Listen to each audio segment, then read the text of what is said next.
이 결혼 무조건 파토시켜야 해요. 상견례 자리에서 낯이 익은 여자로부터 받은 의문의 쪽지.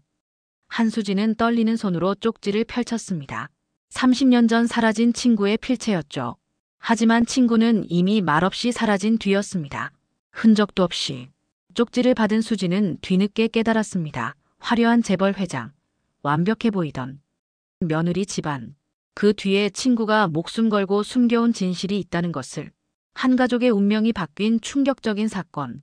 모든 것은 며칠 전 상견례 자리에서 시작됐습니다. 강남 한복판 고풍스러운 한옥 정원이 펼쳐진 한정식 집 앞에 검은색 세단 한 대가 멈춰 섰습니다. 차에서 내린 한수진은 잠시 숨을 고르며 남편의 손을 잡았죠. 명문대 교수로 30년 넘게 학생들을 가르쳐온 그녀는 단정한 한복 차림이 잘 어울렸습니다. 옆에 선 남편 역시 변호사로 오랜 세월 신뢰를 쌓아온 인물이었어요. 긴장되세요? 남편이 묻자 수진은 고개를 저었습니다. 하지만 속마음은 달랐죠. 외아들 승우가 결혼을 앞두고 있다는 사실이 기쁘면서도 한편으론 불안했습니다. 청년 사업가인 승우가 선택한 상대는 부동산 개발회사 회장의 딸 서연이었어요. 명문대를 나온 똑똑한 여성이라고 했죠. 수진은 깊이 숨을 들이마셨습니다. 한정식 집 문을 열고 들어서자 조용한 정원이 펼쳐졌습니다. 소나무 사이로 바람이 스쳐 지나가고 작은 연못엔 잉어가 유유히 헤엄치고 있었죠. 품격 있는 분위기. 하지만 수진의 가슴 속엔 왠지 모를 긴장감이 맴돌았습니다. 예약된 룸으로 안내를 받아 들어가니 이미 서연의 아버지 장대호가 자리를 잡고 앉아 있었어요. 어서 오십시오. 장대호가 일어나 악수를 청했습니다. 명품 정장 차림에 손목엔 눈에 띄는 시계가 반짝였죠. 수진은 미소를 지으며 자리에 앉았지만 상대방의 태도에서 묘한 오만함이 느껴졌습니다. 교수님, 요즘 세상은 학벌보다 돈이죠. 장대호가 건넨 첫마디였습니다. 수진은 미소를 유지했지만 속으론 불편함을 감추기 어려웠어요. 남편이 조용히 수진의 손등을 톡톡 두드렸죠. 참으라는 신호였습니다. 식사가 시작되고 직원들이 하나둘 음식을 들고 방 안으로 들어왔습니다. 정갈하게 차려진 전체 요리들이 상 위에 놓였고 장대호는 계속해서 자신의 사업 이야기만 늘어놓았어요. 부동산 개발이 얼마나 수익성이 좋은지, 최근 진행 중인 프로젝트가 얼마나 대단한지. 수지는 듣는 척하면서도 속으로는 점점 더 불편해졌습니다. 남편은 묵묵히 고개만 끄덕이며 예의를 지켰어요. 그때였습니다. 방문이 조용히 열리며 중년 여성 한 명이 물잔을 들고 들어왔죠. 한정식집 홀 직원 명찰을 단 그녀는 고개를 숙인 채 조심스럽게 물잔을 내려놓기 시작했습니다. 수지는 무심코 그녀를 바라보다가 순간 숨이 멎는 듯한 충격을 받았어요. 익숙한 옆모습, 가늘게 떨리는 손, 그리고 귀밑머리를 넘기는 습관까지. 세영이, 오세영. 고등학교 동창이자 한때 학생회장으로 정의감 넘치던 친구였죠. 수진보다 한 살 어렸지만 30년 넘게 우정을 나눴던 사이였습니다. 하지만 30년 전 세영의 남편이 사업에 실패하면서 빚더미에 앉았고 그 후로 세영은 연락을 끊은 채 종적을 감췄어요. 수진은 여러 번 찾아보려 했지만 세영은 마치 세상에서 사라진 것처럼 소식이 없었죠. 그런 세영이 지금 눈앞에 있었습니다. 한정식집 홀 직원으로 일하며 물을 따르고 있는 모습에 수진의 가슴은 먹먹해졌어요. 수진은 세영의 얼굴을 똑바로 보려 했지만 세영은 고개를 숙인 채 눈을 마주치지 않았습니다. 마치 자신을 알아보지 못한 척하려는 듯했죠. 세영아. 수진이 작게 불렀지만 세영은 아무 반응도 보이지 않았습니다. 그저 빠르게 물을 따르고는 다시 방을 나가버렸어요. 수진은 혼란스러웠습니다. 분명 세영이 맞는데 왜 모르는 척하는 걸까? 마음 한 구석이 무너져 내리는 것 같았죠. 식사는 계속되었고 장대호는 여전히 자신의 자랑에만 몰두했습니다. 우리 회사 올해 매출이 3조 넘습니다. 서연이한테 물려줄 자산만 해도. 수지는 음식을 입에 넣었지만 맛을 느낄 수 없었어요. 오직 세영의 모습만이 머릿속을 맴돌았죠.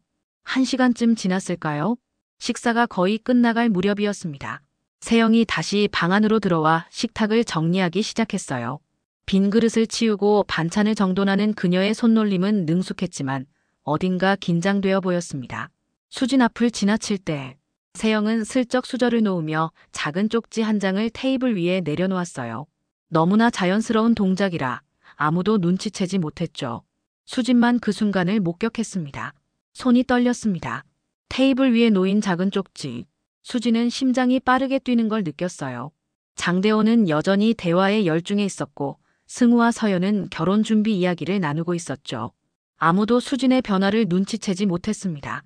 수진은 조용히 쪽지를 손바닥 안으로 감춰 넣었어요. 종이의 촉감이 손끝에 전해졌고 그 무게감이 묘하게 무겁게 느껴졌습니다. 실례합니다. 화장실 좀 다녀올게요. 수진은 최대한 차분한 목소리로 말하며 자리에서 일어났어요. 남편이 걱정스러운 눈빛으로 바라봤지만 수진은 괜찮다는 듯 미소를 지었죠. 복도를 지나 화장실로 향하는 발걸음은 빨랐습니다. 문을 열고 들어가 칸막이 안에 서자 수진은 깊게 숨을 들이마셨어요. 손안의 쪽지를 천천히 펼쳤습니다. 단 한 줄의 문장이 적혀 있었습니다.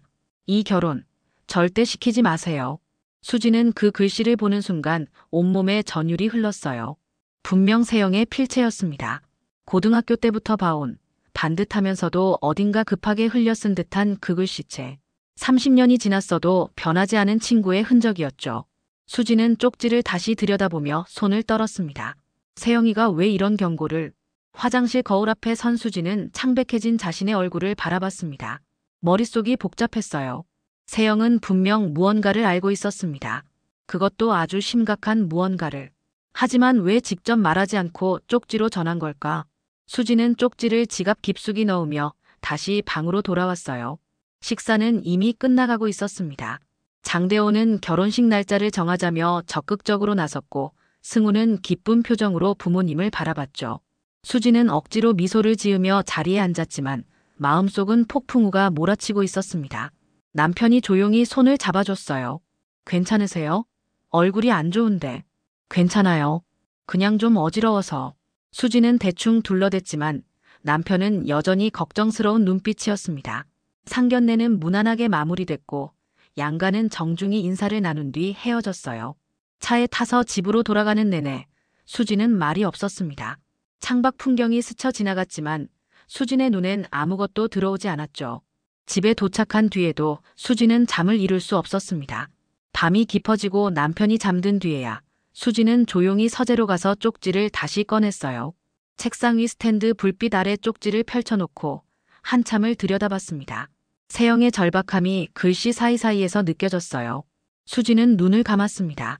세영아, 대체 무슨 일이 있는 거니? 다음 날 아침, 수지는 남편에게 아무 말도 하지 않았습니다. 아직 확실한 게 없었고 괜히 승우에게 불안감만 줄 수 없었죠. 수지는 조용히 한정식 집 전화번호를 찾아 전화를 걸었어요. 벨소리가 몇 번 울린 뒤 직원이 받았습니다. 어제 일하시던 홀 직원분이요. 오세영 씨랑 통화 좀 하고 싶은데요. 잠시 침묵이 흘렀습니다. 아, 오 직원은 어제로 퇴사했습니다. 수지는 숨이 막히는 듯 했습니다. 퇴사요? 갑자기요? 네. 개인 사정이라고 하시더라고요. 연락처는 남기지 않으셨어요. 전화를 끄는 수지는 의자에 주저앉았습니다. 세영은 쪽지를 남기고 사라져버렸어요.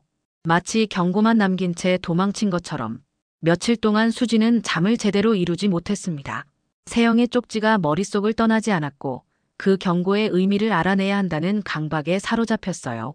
승우는 결혼 준비에 한창이었고 서연과 행복한 시간을 보내고 있었죠. 수지는 아들의 행복한 모습을 보면서도 가슴 한구석이 무겁게 가라앉는 걸 느꼈습니다. 남편에게도 쪽지 이야기를 꺼내지 못했어요. 증거도 없이 의심만으로 아들의 결혼을 막을 순 없었으니까요. 수지는 조용히 움직이기 시작했습니다. 30년 넘게 대학에서 학생들을 가르치며 쌓은 인맥이 있었고 남편 역시 법조계에서 오래 일한 덕분에 다양한 사람들과 연결되어 있었죠. 수지는 먼저 옛 제자 중 한 명에게 전화를 걸었어요. 지금은 신용조사 회사에서 일하는 제자였습니다. 교수님, 오랜만입니다. 무슨 일이세요? 미안한데 한 사람 좀 알아봐 줄 수 있니? 조용히. 수지는 장대호의 이름과 회사명을 알려줬습니다. 제자는 잠시 침묵하더니 며칠 시간을 달라고 했어요. 수지는 초조하게 기다렸죠. 그 사이 수지는 남편에게도 슬쩍 서연 집안에 대해 물어봤습니다. 여보, 장대호 씨 회사 이름이 뭐였죠? 한강부동산 개발이라고 했던 것 같은데. 왜요? 아니, 그냥 궁금해서. 남편은 의아한 표정을 지었지만 더 묻지 않았습니다. 수지는 인터넷을 뒤지기 시작했어요. 한강부동산 개발이라는 회사를 검색하면 그럴듯한 홈페이지와 사업 소개가 나왔죠. 하지만 수지는 더 깊이 파고들었습니다. 오래된 기사, 법원 판결문, 민원 게시판까지 뒤졌어요. 밤은 깊어만 갔고 서재의 불빛만이 홀로 켜져 있었습니다. 수진의 눈빛은 점점 더 날카로워졌죠. 무언가를 발견한 사람의 눈빛이었습니다. 사흘 뒤 제자에게서 전화가 왔습니다. 교수님, 조사 결과 나왔는데요. 이거 좀 심각합니다. 수지는 손에 땀을 쥐었습니다. 말해봐. 장대호, 본명은 맞는데요. 15년 전 실형 산 전과자예요. 부동산 투자 사기로 3년 복역했습니다. 숨이 막혔습니다. 출소 후에 회사 이름만 바꿔서 다시 사업 시작했는데 사실상 피해자들 돈을 돌려막는 구조로 운영되고 있어요. 여러 번 고소당했지만 증거 부족으로 무혐의 처분받은 케이스가 많고요. 전화기가 떨렸습니다. 확실한 거니? 네. 법원 판결문 사본이랑 피해자 진술서까지 있습니다. 보내드릴까요? 그래, 보내줘. 전화를 끄는 수지는 의자에 주저앉았습니다. 세영의 경고가 사실이었던 거죠. 수지는 이메일로 받은 자료들을 하나하나 읽어내려갔습니다. 판결문엔 장대호가 가짜 부동산 투자 상품을 만들어 100억 원대를 가로챈 내용이 적혀 있었어요. 피해자가 수십 명에 달했고 그중 일부는 전 재산을 잃고 극단적 선택까지 한 경우도 있었죠. 수지는 손을 떨며 자료를 넘겼습니다. 그때 한 문서에서 익숙한 이름이 눈에 들어왔어요. 한강부동산 개발 전 직원 명단. 그 안에 오세영의 이름이 있었습니다. 회계팀 직원으로 5년간 근무했다는 기록이었죠. 퇴사 사유는 개인 사정이었지만 수지는 직감했습니다. 세영이가 그 회사에서 뭔가를 발견했구나. 수지는 더 이상 참을 수 없었습니다. 세영을 찾아야 했어요. 세영만이 진실을 알고 있었으니까요. 수지는 옛 주소록을 뒤지고 아는 사람들에게 연락해 세영의 행방을 추적하기 시작했습니다.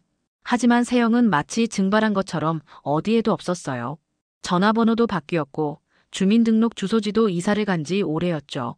일주일을 헤맨 끝에 한 동창에게서 실마리를 얻었습니다.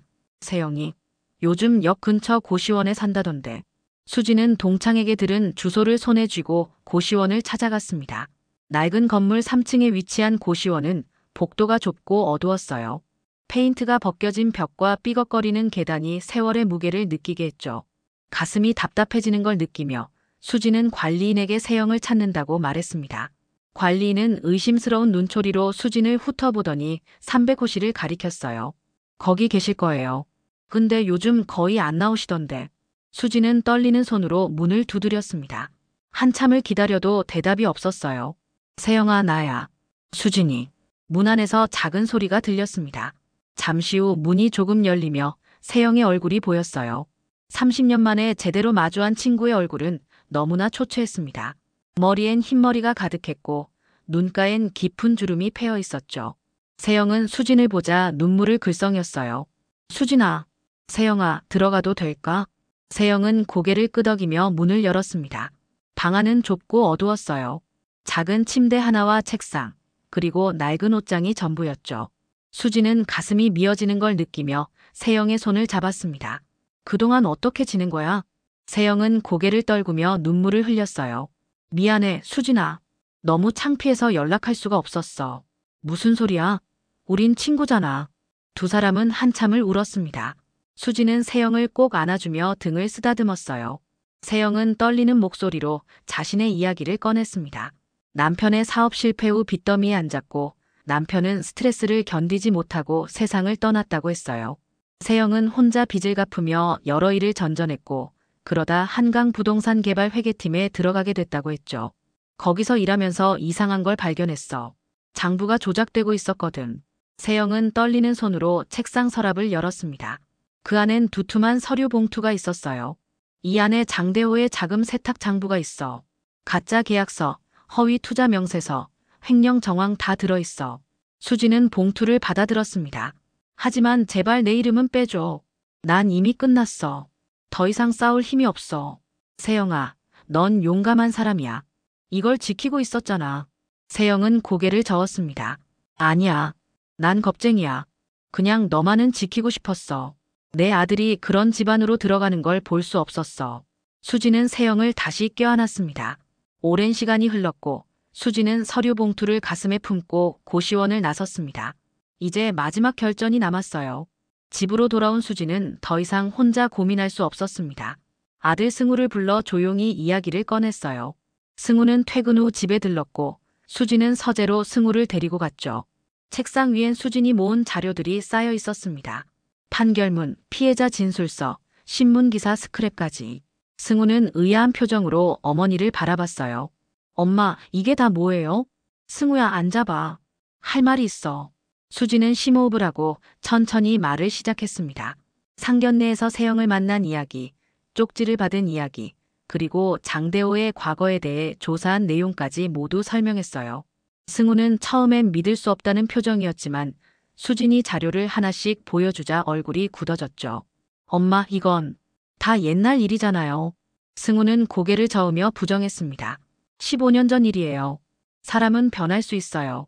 지금은 큰 회사라고요. 승우야, 이 회사는 지금도 문제가 많아. 피해자들이 계속 고소하고 있단다. 돌려막기 구조라는 거야. 승우는 짜증스러운 표정을 지었어요. 엄마는 왜 이러세요? 서연이랑 결혼하는 거 반대하시려고 이러는 거예요? 반대가 아니라 걱정이야. 수진의 목소리가 떨렸습니다. 내 미래가 걱정되는 거지. 엄마, 전 서연을 사랑해요. 승우가 자리에서 벌떡 일어났습니다. 장대호 씨가 뭘 했든 그건 서연이랑 상관없잖아요.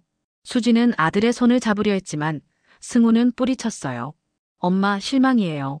사람을 이렇게 의심부터 하시면 어떡해요? 승우는 그대로 집을 나가버렸습니다. 쾅! 문이 닫히는 소리가 울렸어요. 수지는 힘없이 의자에 앉아 눈물을 흘렸습니다. 남편이 서재로 들어와 수진의 어깨를 감싸 안았죠.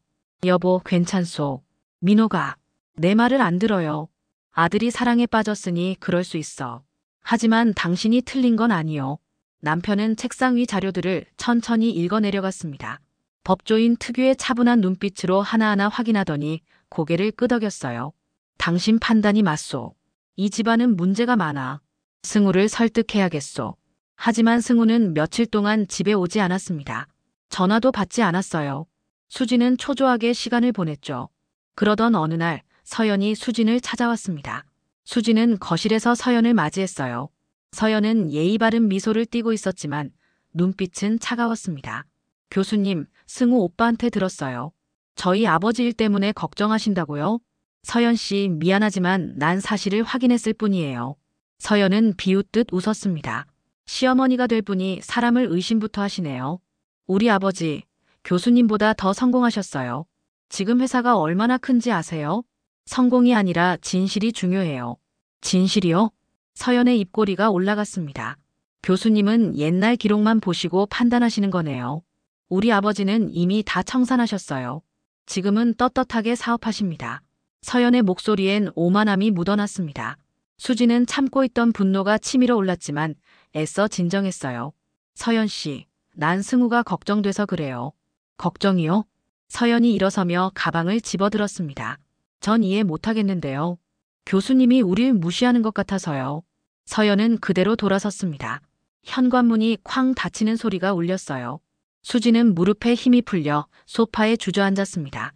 창밖으로 석양이 지고 있었고 거실엔 긴 그림자만 남았습니다. 이대로 포기할 순 없었어요. 수진의 손은 여전히 서류 봉투를 꽉 쥐고 있었죠. 며칠이 흘렀지만 승우는 여전히 연락을 끊은 상태였습니다. 수지는 남편과 함께 세영이 건넨 서류들을 면밀히 검토하기 시작했어요. 서재 책상 위엔 장대호의 범죄 증거들이 펼쳐져 있었습니다.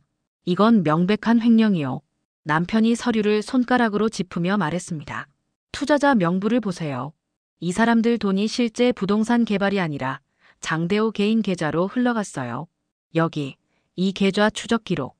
수지는 고개를 끄덕이며 다음 서류를 넘겼어요. 가짜 토지 매입 계약서, 존재하지 않는 건축 허가증, 조작된 수익 배당 명세서. 모든 게 정교하게 짜인 사기극이었죠. 이 정도면 검찰이 움직일 수 있소. 내 후배한테 연락해보겠소. 남편이 전화기를 집어들었습니다. 하지만 수지는 남편의 손을 잡으며 고개를 저었어요. 아직이에요. 왜요? 빨리 고발해야. 승우를 먼저 설득해야 해요. 수진의 목소리는 단호했습니다. 이 증거를 승우 눈앞에 보여주고 직접 판단하게 해야 해요. 그래야 아들이 상처받지 않아요. 남편은 잠시 생각하더니 고개를 끄덕였죠. 당신 말이 맞소. 다음 날 아침, 수지는 승우가 운영하는 회사로 직접 찾아갔습니다. 작은 사무실이었지만 깔끔하게 정돈되어 있었어요. 직원 몇 명이 컴퓨터 앞에 앉아 열심히 일하고 있었죠. 어머니. 승우는 어머니를 보자 놀란 표정을 지었습니다. 며칠 동안 연락을 끊었던 죄책감이 얼굴에 드러났어요. 승우야, 잠깐 나와줄래? 수지는 조용히 말했습니다. 두 사람은 사무실 근처 카페로 갔어요. 한적한 구석 자리에 앉자 수지는 가방에서 서류 봉투를 꺼냈습니다. 이것만 봐줘. 그리고 내가 판단해. 승우는 망설이다가 서류를 집어들었습니다. 첫 장을 넘기는 순간 승우의 표정이 굳어졌어요. 판결문, 피해자 진술서, 계좌 추적 기록, 조작된 투자 명세서. 승우는 한 장 한 장 넘기며 침묵했습니다. 손이 점점 더 떨리기 시작했죠. 이게 진짜예요? 응. 세영이가 목숨 걸고 지켜낸 자료야. 승우는 고개를 떨구었습니다. 엄마 저 몰랐어요. 목소리가 갈라졌어요. 서연이가 그런 집안인 줄 정말 몰랐어요. 수지는 아들의 손을 잡았습니다. 승우야, 아직 늦지 않았어. 지금이라도 바로 잡으면 돼. 하지만 서연이는 승우의 눈가에 눈물이 맺혔습니다. 서연이를 사랑했어요. 진심으로요. 알아. 엄마도 알아. 수진의 목소리는 부드러웠습니다. 하지만 사랑만으로는 부족해. 신뢰가 있어야 해. 그 집안은 너한테 거짓말을 했어. 승우는 한참 동안 아무 말도 하지 못했습니다. 카페 창밖으로 사람들이 지나갔고 시간은 천천히 흘렀어요. 승우는 서류를 다시 한번 들여다봤습니다. 엄마, 제가 어떻게 해야 할까요? 내 마음을 따라. 엄마는 내가 어떤 선택을 하든 존중할게. 수지는 일어서며 승우의 어깨를 토닥였습니다. 하지만 명심해. 한 번의 선택이 평생을 좌우한다는 걸. 그날 저녁, 승우는 서연에게 전화를 걸었습니다. 만나자고 했죠. 서연은 기뻐하며 약속 장소를 정했어요.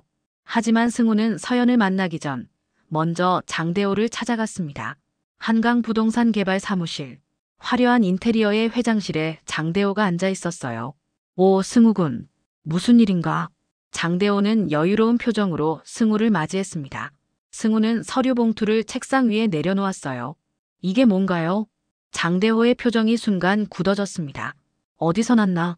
답변해 주세요. 이게 사실인가요? 승우의 목소리는 떨렸지만 단호했습니다. 장대호는 서류를 대충 훑어보더니 비웃듯 웃었어요. 이건 다 옛날 일이야.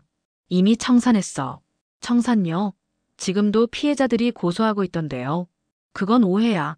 경쟁사들이 우릴 무너뜨리려고. 거짓말 그만하세요. 승우가 자리에서 일어났습니다. 서연이한테 미안하지만 전 이 결혼할 수 없습니다. 장대호의 얼굴이 일그러졌어요. 뭐? 서연이한테 제가 직접 말하겠습니다. 승우는 그대로 회장실을 나왔습니다. 뒤에서 장대호가 뭔가 소리쳤지만 승우는 돌아보지 않았죠. 이틀 후 장대호 측에서 먼저 연락이 왔습니다. 다시 한번 만나서 이야기합시다. 오해를 풀고 싶습니다. 남편이 전화를 받고 수진을 바라봤어요. 어떻게 할까요? 수진은 잠시 생각하다가 고개를 끄덕였습니다. 만나죠. 마지막이니까. 같은 한정식집, 같은 룸. 하지만 이번엔 분위기가 달랐습니다. 수진과 남편은 먼저 도착해 자리에 앉았어요. 테이블 위엔 세영이 건넨 서류 봉투가 놓여 있었죠. 곧이어 장대호가 들어왔습니다. 이번엔 혼자였어요. 서연도 변호사도 없이. 어서 오십시오. 수진이 차분하게 인사했습니다. 장대호는 자리에 앉으며 테이블 위 봉투를 힐끗 봤어요. 표정이 굳어졌죠. 교수님, 우리 좋게 풀어봅시다. 장대호가 먼저 입을 열었습니다. 그 자료는 오래된 거고 지금 우리 회사는 정상적으로. 거짓말은 그만하시죠. 남편이 차갑게 말을 끊었습니다. 저는 30년 넘게 법조계에 있었습니다. 이 정도 증거면 구속수사 들어갈 수준이에요. 장대호의 얼굴이 창백해졌습니다. 그건 당신이 횡령한 돈만 100억이 넘습니다. 지금도 새로운 투자자들을 속이고 있고요. 수진이 서류를 하나씩 펼쳐 보이기 시작했어요. 이건 작년 투자자 명단. 이 사람들은 아직도 배당금을 못 받았죠. 이건 가짜 토지 매입 계약서. 이 땅은 실제로 존재하지 않아요. 이건 당신 개인 계좌 거래 내역. 투자금이 회사가 아니라 여기로 들어왔어요. 장대호는 말문이 막혔습니다. 한참을 침묵하던 그가 갑자기 자리에서 일어났어요. 당신들, 이러고 멀쩡할 줄 아십니까? 내가 가만 안 둘 겁니다. 협박이십니까? 남편이 냉정하게 물었습니다. 지금 이 대화는 녹음되고 있습니다. 증거인멸과 협박까지 추가하시겠습니까? 장대호는 주먹을 떨었습니다. 승우는 뭐라고 합니까? 우리 아들은 이미 결심했습니다. 수진이 조용히 말했어요. 이 결혼은 없던 일로 하겠습니다. 그 순간 문이 열리며 승우가 들어왔습니다. 그 뒤로 서연도 따라 들어왔어요. 서연의 얼굴은 눈물로 얼룩져 있었죠. 아버지. 승우가 장대호를 똑바로 바라보며 말했습니다. 죄송하지만 전 서연 씨와 결혼할 수 없습니다. 서연이 흐느끼기 시작했어요. 오빠. 제발. 미안해, 서연아. 승우의 목소리도 떨렸습니다. 난 정말 널 사랑했어. 하지만 거짓말 위에 쌓인 관계는 계속될 수 없어. 장대호는 서연을 붙잡고 방을 나갔습니다. 문이 닫히고 한정식집 룸엔 고요함만 남았어요. 승우는 의자에 주저앉으며 고개를 떨구었습니다. 어깨가 떨렸죠. 수지는 아들 옆에 앉아 등을 쓰다듬었어요.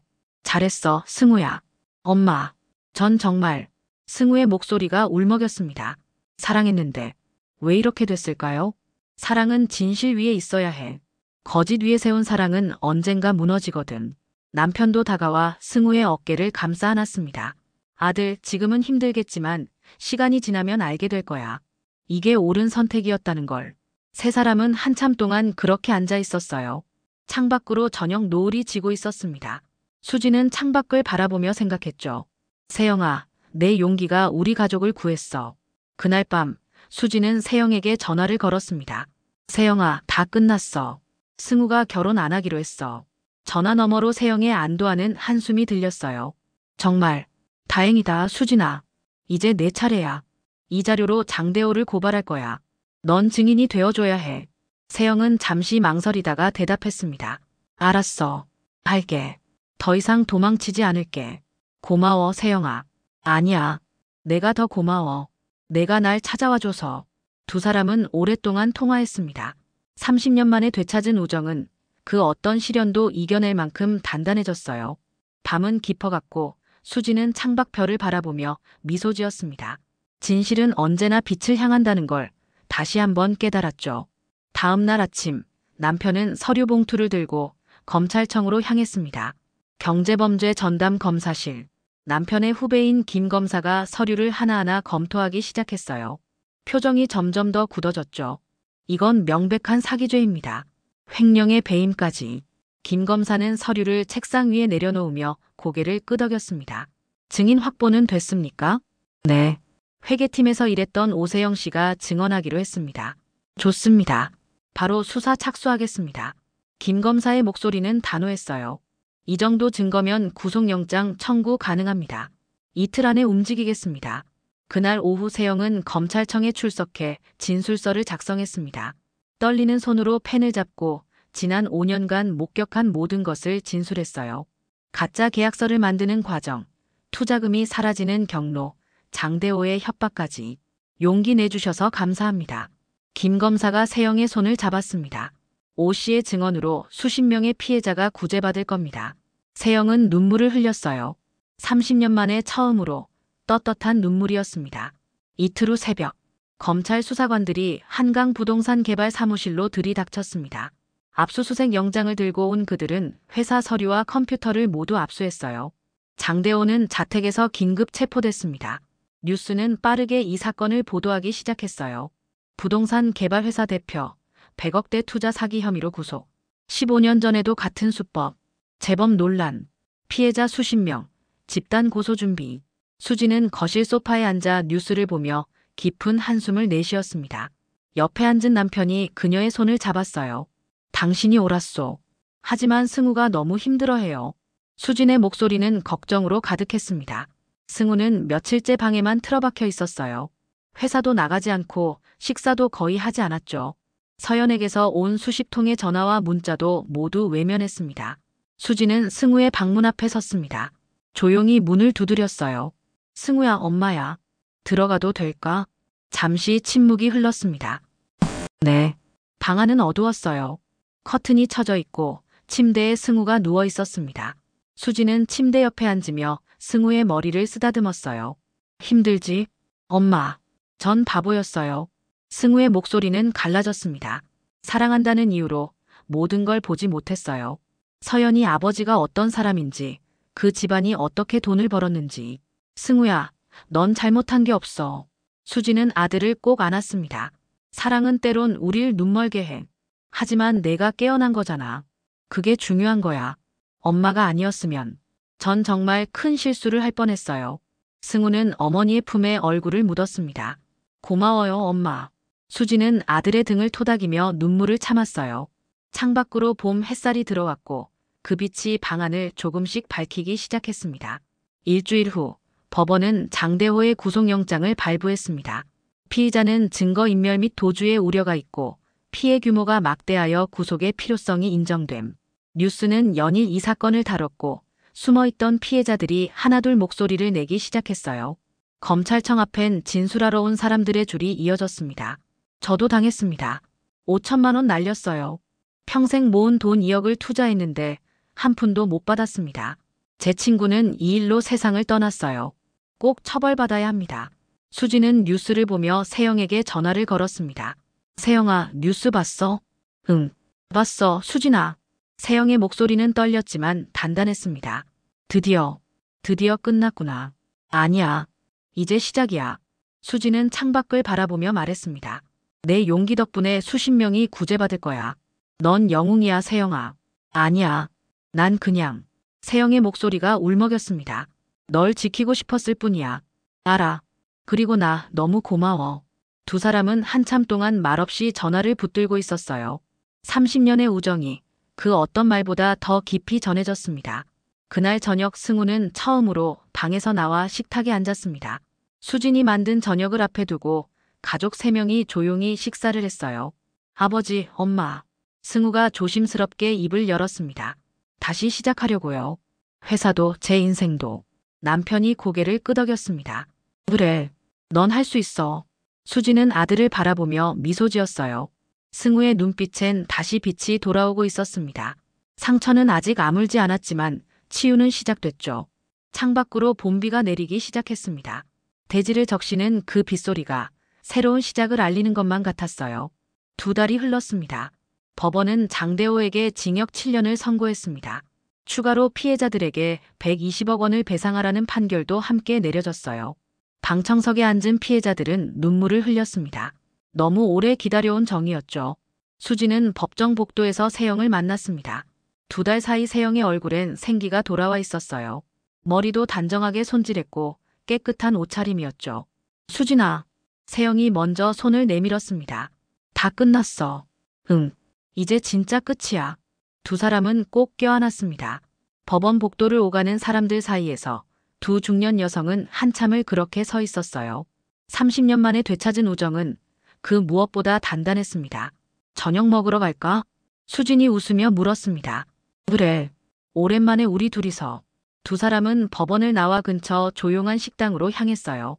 창가 자리에 앉아 마주본 두 사람은 마치 고등학교 시절로 돌아간 것만 같았죠. 수진아, 나 다시 시작하려고. 세영이 조심스럽게 말을 꺼냈습니다.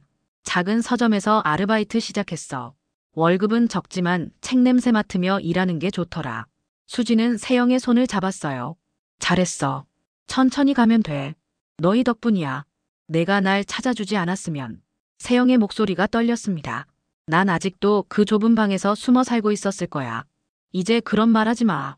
우린 친구잖아. 두 사람은 식사를 하며 오랜 시간 이야기를 나눴습니다. 고등학교 시절 추억, 잃어버린 30년, 그리고 앞으로의 계획까지.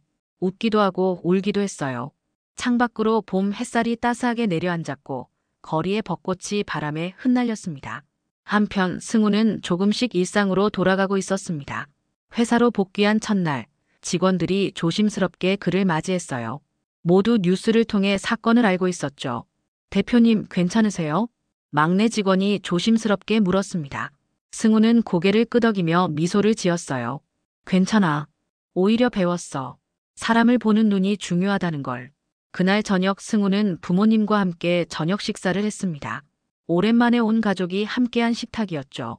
수진이 만든 된장찌개와 생선구이가 소박하게 차려져 있었어요. 엄마, 아빠.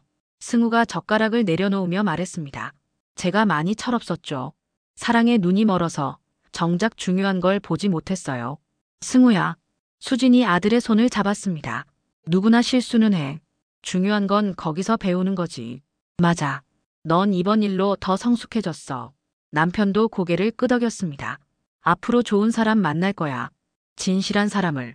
승우는 눈시울이 붉어졌습니다.